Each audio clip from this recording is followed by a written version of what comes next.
मला असं कळतंय काल आपल्या राज्याचे मिस्टर जॅकेट मंत्री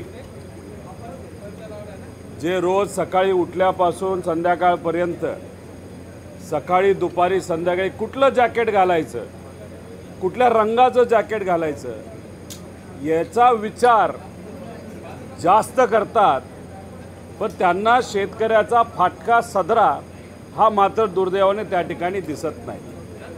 काल त्यांना मीडियाने विचारलं की रोहित पवारांनी आपल्याबद्दल आणि खास करून विम्याची जी पॉलिसी आहे, नवीन पॉलिसी, त्याच्याबद्दल काही बदल जे सरकारने केलेले त्या बदलामुळे शेतकऱ्याचं नुकसान होईल। त्यावेळेस त्यांनी उत्तर देत असताना थातुरमातुर उत्तर दिलं की रोहित पवार जे बोलतील त्याच्यावर पॉलिसी बनत नसतात।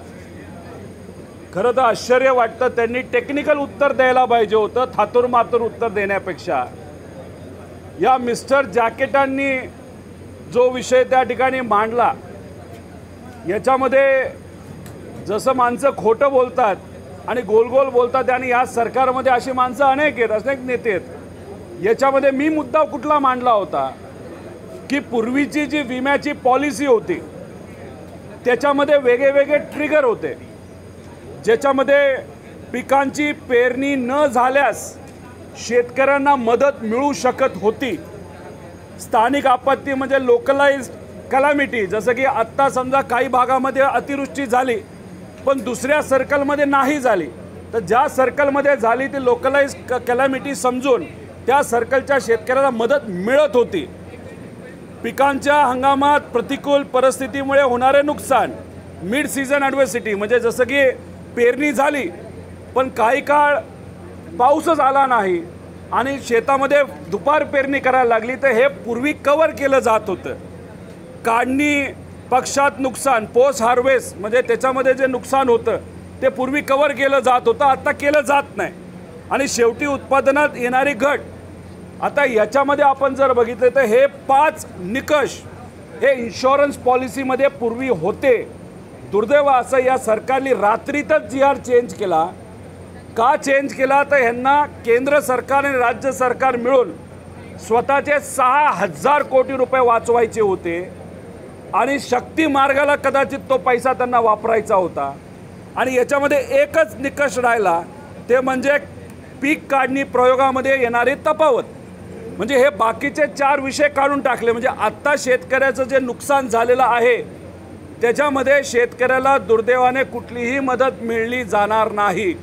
आणि नवीन विमा पॉलिसी आणल्यामुळे आणि राज्य सरकारचे केंद्र सरकारचे पैसे वाचवावेत म्हणून सामान्य शेतकऱ्याला 2000 कोटी रुपये हे विम्याचं प्रीमियम म्हणून तिथं भरावे लागणार आहेत।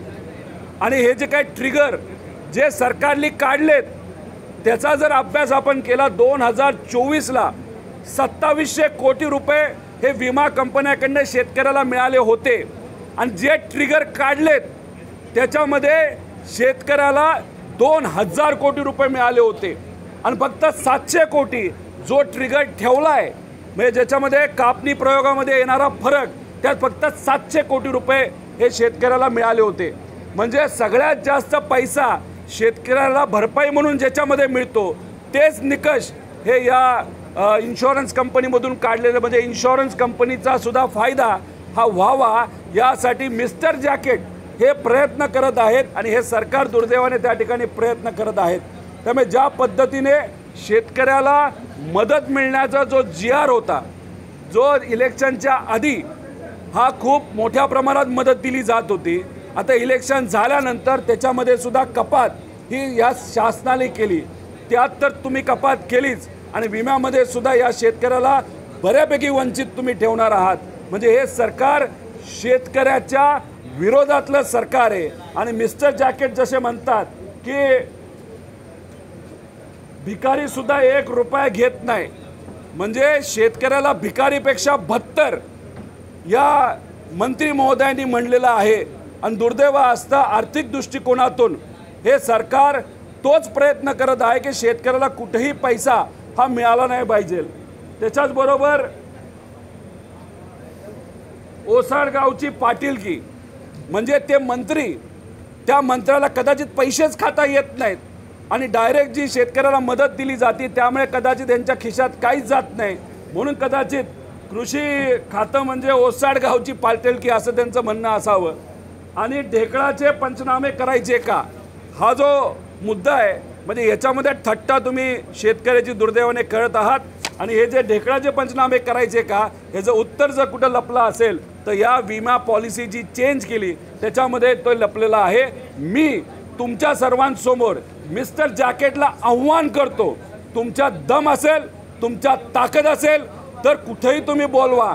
विमा आणि या पॉलिसीवर त्याच्याचबरोबर शेतकऱ्याला तुम्ही जी मदत देणार आहात त्याच्यामध्ये असणारी तफावत, त्याच्यावर हा रोहित पवार शेतकऱ्यांच्या वतीने, सामान्य लोकांच्या वतीने तुमच्याबरोबर चर्चा करायला तयार आहे.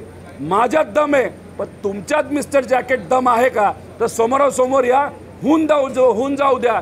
दूध का दूध आणि पाणी का पाणी. एवढंच आपल्या सर्वांच्या माध्यमातून या मिस्टर जॅकेट मंत्री महोदयांना, जे आता दुर्दैवाने वाचाळवीर मंत्री सुद्धा आपण म्हणू शकतो, यांना त्या ठिकाणी मी ओपन चॅलेंज इथं या ठिकाणी मीडियासमोर करत आहे.